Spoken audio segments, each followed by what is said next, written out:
And then Thursdays, we typically have physiology, which is a lecture. That's a 3 credit. And that will be online. There is no coordinated practice for that. So if you are a full-time student for spring, you would have 4 credits from food service management courses, typically offered on Mondays.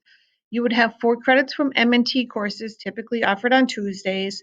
And then you would have 3 credits from life cycle, typically offered on Wednesdays, and then your 3 credit physiology.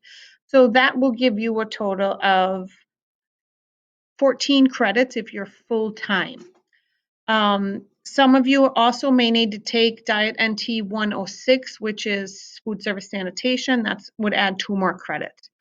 This would be for a full-time load. If you are taking classes part-time, please talk with your advisor or your instructor before you register, because there's a certain sequence that will help you get out in more of a timely fashion. So for instance, if you take the Monday, Tuesday block as a part-timer, you will then be able to register for Food Service Management 2 and MNT 2 in the fall, okay? If you don't take MNT 1 in the spring, you won't be able to take MNT 2 in the fall. So because we're a small program, these classes are only offered 1 time a year. So you just want to make sure that you're on the best track for you as possible. And as you can see here, we typically do not offer any face-to-face or synchronous class times on Friday to allow for students to work, catch up on their homework, contact their instructors, etc. So this is the basic plan for spring semester. Again, we would definitely recommend you talking with your advisor or a faculty member on what works best for you. Registration typically opens around the second week in November. Because we're a small program, our classes never max out, but do know that in each of these clinics, the clinics are limited to 6 people. So if they're, like, for instance, if you really want to be in this 10 to 1 o'clock clinic on Wednesday and not the 1 to 4, then you're going to want to get in and register early so that you're one of the 6 people.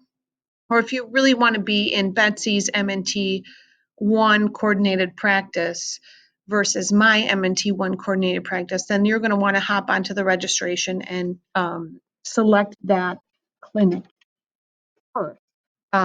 There'll always be a spot for someone in a clinic, but if you don't do it early, it might not be with either the instructor or the time that you're looking for. So I say that in jest because I would not want the 7 a.m. clinic. I would pick a 1 o'clock clinic because I'm not a morning person. But there might be some of you who really don't want this afternoon. So you would rather have this morning time. So you want to make sure that you get on and get those classes as soon as the registration system opens. Now, another caveat is to make sure that your Castle branch is up to date and you have everything completed. If it is not, it will not allow you to register for any of these coordinated practices, and it may even block you from registering for these lecture classes.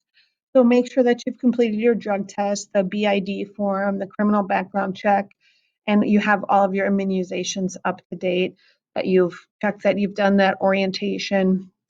Just make sure that everything shows complete on your Castle branch. If you need help with the Castle branch, Julie Murphy is our administrative assistant.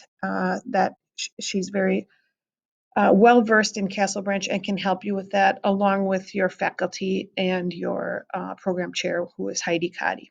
So there's just a brief overview of what our spring semester looks like. Thanks.